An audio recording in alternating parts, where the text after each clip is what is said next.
COPD ជំងឺខ្សោយផ្លូវដង្ហើមរ៉ាំរ៉ៃនិយមន័យជំងឺខ្សោយផ្លូវដង្ហើមរ៉ាំរ៉ៃឬ COPD គឺជាជំងឺស្ទះផ្លូវដង្ហើមរ៉ាំរ៉ៃ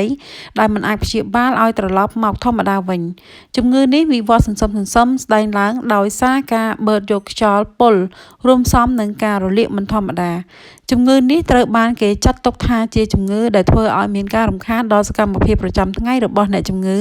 ដោយសារតែធ្វើឲ្យពិបាកដកដង្ហើមពិសេសការដកដង្ហើមចេញនិងមានកំហាកហេតុការណ៍ទាំងនេះ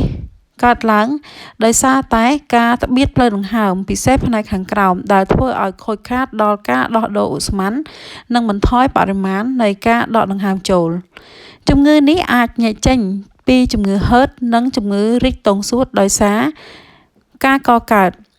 COPD កើតពីការប៉ះពាល់ផ្សែងពុលយូរអង្វែងជាពិសេសផ្សែងបារីហើយធ្វើឲ្យខូចរចនាសម្ព័ន្ធរបស់ថង់សួត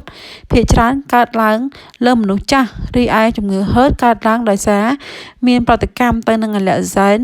ធ្វើឲ្យប្រព័ន្ធភាពស៊ាំកើនឡើងនិងអាចកើតលើមនុស្សគ្រប់វ័យជាពិសេសកុមារ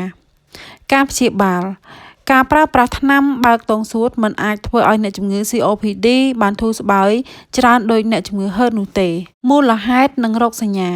មូលហេតុចម្បងនៃជំងឺខ្សោយផ្លូវដង្ហើមរ៉ាំរ៉ៃគឺផ្សែងបារីទាំងការជក់និងស្រូបយកផ្សែងក្រៅពីនេះសារធាតុពុលនៅក្នុងបរិយាកាសជាពិសេសផ្សែងពុលជាដើមក៏ជាមូលហេតុនៃជំងឺនេះផងដែរសារធាតុទាំងនេះធ្វើឲ្យផ្លូវដង្ហើមរលាករ៉ាំរ៉ៃរហូតវិវត្តទៅជាជំងឺខ្សោយផ្លូវដង្ហើមរ៉ាំរ៉ៃភាគច្រើនអ្នកជំងឺមានអាការៈដូចជាក្អកមានស្លេសពិបាកដកដង្ហើមនិងតឹងទ្រូងរ៉ាំរ៉ៃការធ្វើរោគវិនិច្ឆ័យអាចតាមរយៈការសាកសួរអ្នកជំងឺអំពីរោគសញ្ញានានាដូចជាមានក្អកឡើងស្លេសច្រើន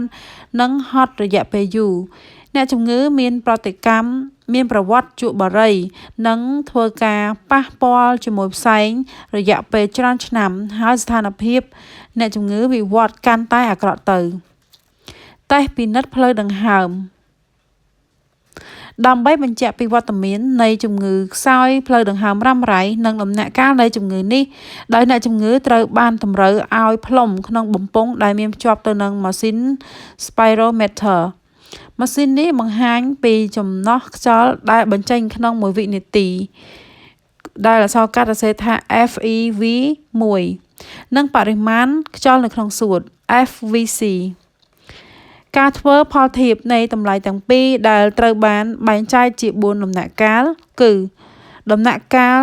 0កម្រិតស្រាល FEV1 ឬ FVC ធំជាង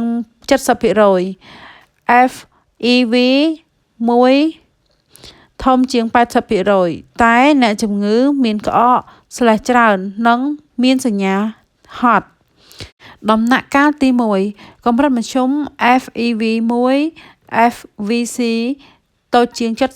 70% FEV1 ធំជាង 80% ដំណាក់កាលទី2កម្រិតធ្ងន់ធ្ងរដែលត្រូវបានបែងចែកជាពីរដំណាក់កាលផ្សេងទៀតរួមមានដំណាក់កាលទី 2A ចាដែលនៅក្នុងដំណាក់កាលទី2ហ្នឹងបែងចែកចេញជាដំណាក់កាលទី 2A ដំណាក់កាលទី 2B ចាដំណាក់កាលទី 2A ហ្នឹងគឺ FEV1 FVC ដែលតូចជាង 70% ហ្នឹងមាន 50% ហើយដំណាក់កាលទី 2B គឺ FEV1 FVC ដែលតូចជាង 70% ហ្នឹងវាមាន 30% ដំណាក់កាលទី3គឺកម្រិតធ្ងន់ធ្ងរខ្លាំង FEV1 FVC តូចជាង 70% FEV1 តូចជាង 30% ចា៎នេះខ្ញុំសូមបញ្ជាក់ម្ដងទៀត FEV1 ហ្នឹងគឺតំណាងឲ្យចំណុះខ្យល់ដែលបញ្ចេញនៅក្នុង1វិនាទីហើយនឹង FVC ហ្នឹងគឺតំណាងឲ្យបរិមាណខ្យល់នៅក្នុងសួតក្រៅពីនេះនៅមានតេស្តមួយចំនួនទៀតដែលអាចបង្ហាញពីជំងឺនេះបានដូចជាការធ្វើតេស្តឈាមដើម្បីរកបរិមាណអុកស៊ីសែននិងឧស្ម័នកាបូនិកក្នុងឈាម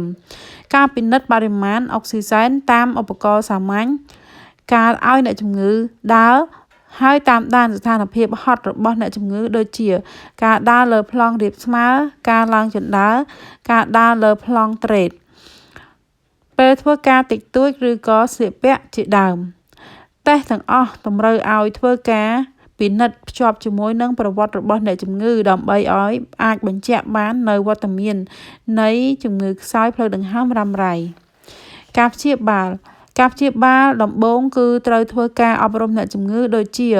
បញ្ឈប់ការជក់បារីឬជៀសវាងពីកន្លែងដែលមានផ្សែងបារីថែសុខភាពពីជំងឺផ្សេងៗដូចជាជំងឺលើសឈាមឬធាត់ខ្លាញ់ច្រើន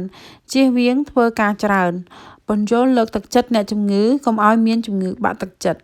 ណែនាំឲ្យចាក់វ៉ាក់សាំងការពារផ្ដាសាយឬការរលាកសួតព្រោះជំងឺទាំងនេះអាចបណ្ដាលឲ្យអាការៈហត់មានសភាពកាន់តែខ្លាំងជំងឺខ្សោយផ្លូវដង្ហើមរ៉ាំរ៉ៃត្រូវព្យាបាលតាមកម្រិតដំណាក់កាល0គឺមិនត្រូវប្រើប្រាស់ថ្នាំនោះទេតែត្រូវឲ្យអ្នកជំងឺផ្លាស់ប្ដូរទម្លាប់ឈប់ជក់បារីឬស្ថិតនៅឲ្យឆ្ងាយពីផ្សែងពុលដំណាក់កាលទី1គឺអាចប្រើប្រាស់ថ្នាំដែលមានសកម្មភាពទៅបើកទងសួតគឺប្រភេទបាញ់នៅពេលហត់ដំណាក់កាលទី2ប្រើប្រាស់ថ្នាំប្រភេទបើកទងសួតគឺប្រភេទលេបដំណាក់កាលទី3គឺប្រើប្រាស់ថ្នាំច្រើនមុខបញ្ចូលគ្នារួមមានថ្នាំប្រឆាំងការរលាកពពួកស្តេរ៉ូអ៊ីតថ្នាំបើកទងសួតពពួកថេអូហ្វីលីន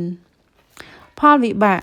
ជំងឺនេះអាចបណ្ដាលឲ្យមានបញ្ហាសុខភាពផ្សេងទៀតដូចជាងាយនឹងកើតជំងឺឆ្លងនៅសួតប្រឈមខ្ពស់នឹងបញ្ហាពុកឆ្អឹងជាពិសេសនៅពេលប្រើប្រាស់ថ្នាំពពួកស្តេរ៉ូអ៊ីតប្រឈមនឹងការខូចបេះដូងខាងស្ដាំជាដើមចាអត្ថបទនេះបកស្រាយដោយសាស្ត្រាចារ្យវេជ្ជបណ្ឌិតគុយណូ